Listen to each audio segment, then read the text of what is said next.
Michel Legrand a rendu son dernier souffle un 26 janvier, il y a donc 4 ans, jour pour jour.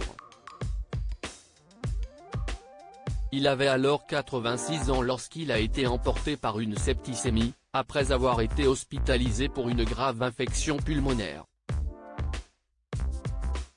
Mais le moins que l'on puisse dire, c'est que le célèbre compositeur et pianiste n'était pas du tout confiant à l'idée de s'en aller.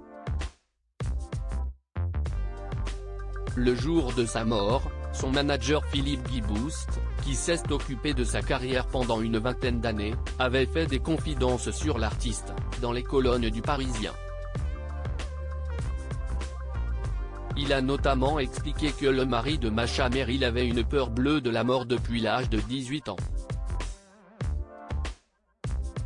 Malgré tout, Michel Legrand était conscient que la fin était proche pendant son hospitalisation, et il avait même demandé à ses médecins, le 25 janvier 2019, de ne pas faire d'acharnement thérapeutique.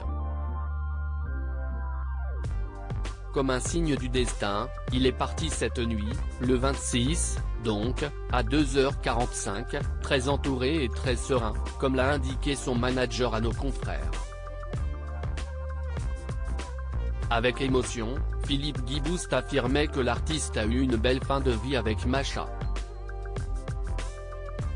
Supérieur à obsèques de Michel Legrand, organisé le 1er février 2019, à Paris. Un compositeur qui avait eu plusieurs graves pépins de santé. Il est mort en plein succès. La comédie musicale Peau d'âne est un des plus gros succès des théâtres parisiens, précisait-il avec admiration, avant de souligner que Michel Legrand avait toujours des projets même s'il avait largement l'âge de profiter d'une belle retraite.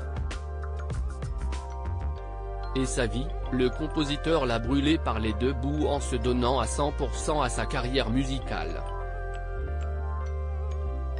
En 21 ans de compagnonnage et 1004 concerts, il m'a fait de telles frayeurs, se souvenait son manager, en parlant d'une pneumonie qu'il avait clouée sur un lit d'hôpital, en mars 2018, ou encore d'une crise de tachycardie énorme survenue en 2016.